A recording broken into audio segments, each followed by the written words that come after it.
नमस्कार YouTube family. माझ्या चॅनलमध्ये आपल्या सर्वांचं मी खूप खूप स्वागत करते. कशा आहात सर्वजण? चला तर आज तुमच्यासाठी मी रेसिपी आणली आहे पालक पुरी.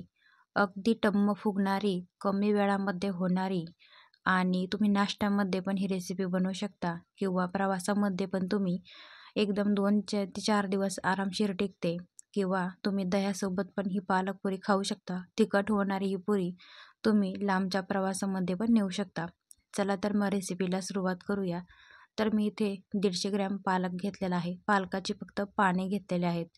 पाने 2 ते 3 पाण्याने स्वच्छ धुवून घ्यायचे आहेत आणि आता आपण गॅसवरती कढईमध्ये पाणी ठेवलं आहे उकळीसाठी.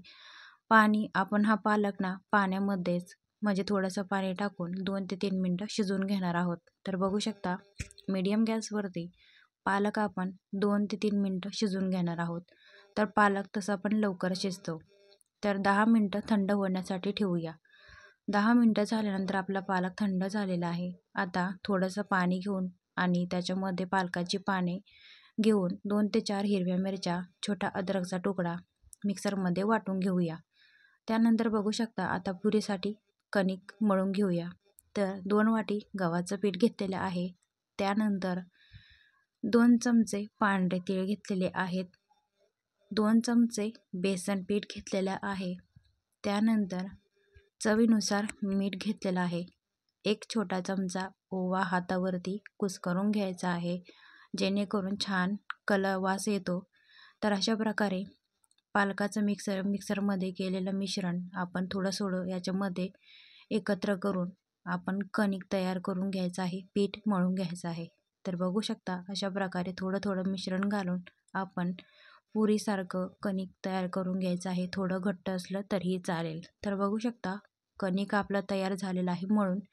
थोडंसं तेल लावून 10 ते 15 मिनटं आपण पीठ मळण्यासाठी किंवा रेस्ट करण्यासाठी ठेवून देऊया साईडला. तर पीठ आपलं भिजलेलं आहे. त्यानंतर बघू शकता 15 मिनटानंतर आपण पुऱ्या तयार करून घेऊया. तर पोळपाटावरती मी परत थोडंसं 2 मिनटं पीठ व्यवस्थित मळून घेतलेलं आहे.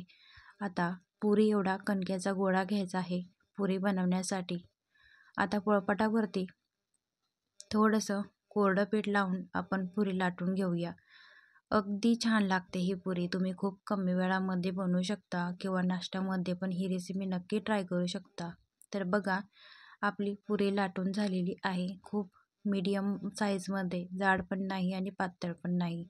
मीडियम गॅसवरती तेल तापवून घ्यायचं आहे आणि मीडियम गॅसवरतीच आपली ही पुरी आपण तळून घ्यायची आहे.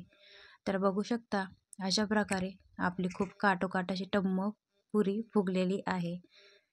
अशाच प्रकारे सर्व पुऱ्या मी लाटून घेतलेल्या आहेत आणि तळून घेतलेल्या आहेत. तर सर्व पुऱ्या ह्या 150 ग्रॅम पालकमध्ये माझ्या 10 ते 12 पुऱ्या तयार झालेल्या आहे.